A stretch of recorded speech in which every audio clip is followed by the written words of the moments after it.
Today I'm going to be teaching you things that rival older experienced people. When it comes to experience, people think that age and older mean that they're experienced. But I rival experienced older people, not like that challenge. When I was working out, I don't know when, I was a little bit younger back then.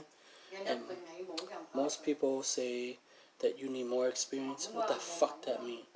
Meaning that you do the same damn thing and get nowhere. And most people do the same damn thing as they're older, and they suck ass, right? Wisdom is accumulated over time doing the things that you want, but you can fuck up at any time that you need to fuck up. But the problem is that most people are blinded by the shiny things. Most people in the entrepreneurship, they say they're an entrepreneur, but they don't like to tackle hard things, and they don't like hard shit. They see the world with really black and white, pretty damn things. But these pretty damn things hurt them in the long run. They think in short term. Most entrepreneurs, millennials, they think in short term, so they want everything fast. But if you want everything fast, it'll break. Just like when in January, during December you eat a lot of Christmas shit. In January, people try to work out revolution. Revolution? And resolve. It doesn't work, and they break a lot of, and they get fatter. So in real business, like Gary Vee and Amber Carmichael, they do it slow, but they have experience and foundation.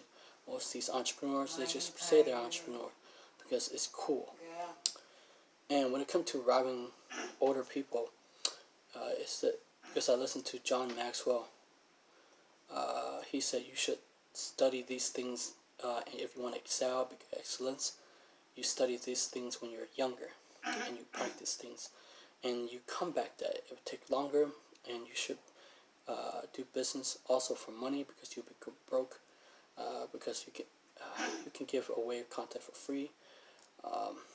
And then as Kara talk about wisdom and reading and absorbing knowledge, it's just that most people, what's the point of following people like Brian Tracy, Evan Carmichael, Grant Cardone, and these people? What's the point of doing these things? And don't know how to do them. They just say them, just like law of attraction.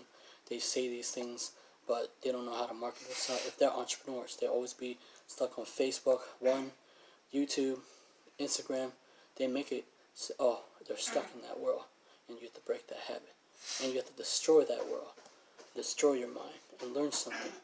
And people say it takes so long. Your life is long, and I want to live an epic life. Okay. Pay me in PayPal $5. Pay me $50 in the PayPal. Pay me and buy my Udemy course. It costs $19.99, and it'll help you build business online. And I'll see you guys next time. Bye bye. It's good to read and to understand the history and the past, and to study all these things because it gives you a very firm foundation and a lot of knowledge. It's helpful. And how you turn it into wisdom is knowledge is just reading, absorbing, learning it. But wisdom is when you then take it into life experience and you put it into action, which means it gets messy. It hurts sometimes. You're going to mess up and make mistakes, but that's where wisdom comes from. So the wisest person is the person who's made the most mistakes in life. That's just how it works. Yeah, so many people are afraid to make mistakes. I mean, like, the thing that I'm doing, it's not. I'm actually scared, right? Like, because I want to do like different. I want to interview, not just authors, but people who I want to interview, and because basically I think would be uniquely, like you said, like it's like the same thing at school, right? Because I was in special education, and I was labeled, special ed. Once you label a kid, it'll live his whole life that way until I, read books that change my life. And once I start, that's why I love books, because it helped me to understand that you not only need to read it, but to apply it, right? And a lot of time it's very, like you said, messy, right? And it's hard to do it.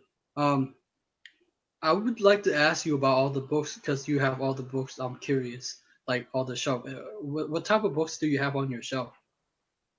Oh, on my library here? Well, I've got a lot of fiction and nonfiction mixed together. Some of my favorite authors. And of course, Harry Potter. I got to have Harry Potter. And oh my gosh, there's the Ancient Dictionary of Egyptian Hieroglyphs. There's the Book of the Dead. There's classics. Some of my books. It's a mixture. It's a big mixture. When you say Harry Potter, what do you like about Harry Potter? Because it's one of my favorites too. But Oh gosh. I mean, I'm as close as I can to living the life of Harry Potter in the sense that, I have my school, my online school that's like a Hogwarts. That's where I teach, I teach people how to engage in magic. And I just love the way Harry Potter was written, that it's for everyone. And, you were talking about labels, a label being put on you in school. I mean, everyone gets labels put on them, right? Harry had a label literally carved on his forehead to say who he was. We all choose whether we're going to be labeled or let people define us or not. And I love, as much as I love the magic in Harry Potter, I love the humanness of the story and the people and how friendships are important and relationships and how we grow and how we stay open to